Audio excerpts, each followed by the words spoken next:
ஆண்டவராகிய இயேசு கிறிஸ்துவின் நாமத்தினால உங்களை நான் வாழ்த்துகின்றேன். இந்த காலை வேளையிலும் கூட தேவனுடைய சமூகத்தில் நானும் நீங்களும் கடந்து வரும்படியாய் தேவன் நமக்கு உதவி செய்திருக்கின்றார்.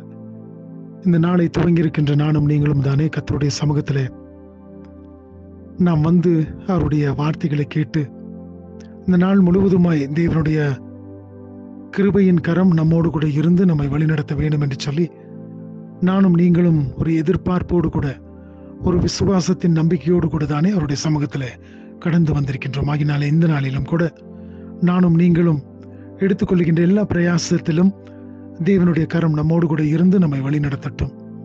அவர் வல்லமை உள்ளவர், அவர் பராக்கிரம் செய்கின்ற கர்த்தர் என்று சொல்லி நாம் வேதத்தில் பார்க்கின்றோம். ஆகினாலே இந்த நாளிலும் கூட வல்லமையுள்ள தேவனும் பராக்கிரமசாலியுமான அவர்தானே நம்மோடு கூட இருக்கின்றார். அவர் செய்கின்ற காரியங்கள் ஒவ்வொன்றும் அது ஆச்சரியத்தை கொடுக்கக்கூடியதாய் காணப்படுகிறது என்று சொல்லி வேதம் சொல்லுகிறது. அவர்தாமே நம்மை எல்லா விதத்திலும் நம்மை வழிநடத்தி அவர் நமக்கு வேண்டிய எல்லா கிருபைகளையும் தருவாராக. இந்த நாளிலும் கூட தானியேல் தீர்க்கதரிசியின் புஸ்தகம் 6வது அதிகாரம் 28வது வசனத்தின் கடைசி பகுதி. Daniel chapter 6 verse 28, the last portion. தானியேலின் காரியம் ஜெயமாய் இருந்தது.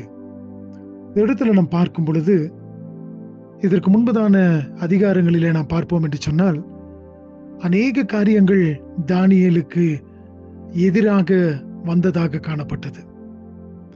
சில காரியங்களிலே தானியேல் கர்த்தருடைய நாமத்தினாலே அவைகளை வென்றவராக காணப்பட்டார். அவைகளிலிருந்து வெளியே வரும்படியாக தானியேலுக்கு கிருபை அளிக்கப்பட்டது. ஆனால் சில காரியங்களிலே தானியேல் அந்த சூழ்நிலைகளுக்குள்ளாக கடந்து செல்ல வேண்டியதாய் காணப்பட்டது.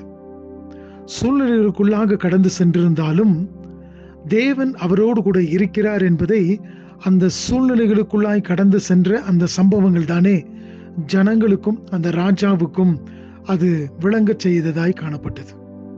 எனக்கு பிரியமான தேவச்சனமே, அநேக வேளைகளிலே உங்களையும் என்னையும் ஆண்டவர் ஒரு சூழ்நிலைகளுக்குள்ளாய் அனுப்புகிறார் என்று சொன்னால், அனுமதிக்கிறார் என்று சொன்னால், அதிலே தேவனுடைய நாமம் மகிமைப்படும்படியாக கர்த்தர் அப்படி செய்கின்றவராக இருக்கின்றார்.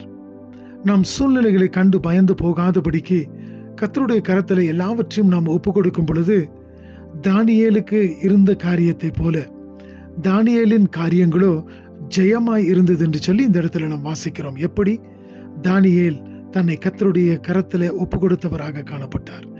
தானியேல் எல்லாவற்றையும் தேவனுடைய சமூகத்திலே ஒப்பு கொடுத்து நான் வாழ்ந்தாலும் மரித்தாலும் தேவனுடைய நாம மகிமைக்காகவே என்று சொல்லி அவர் தாமே தன்னுடைய வாழ்க்கை வாழ்கின்றவராக காணப்பட்டார்.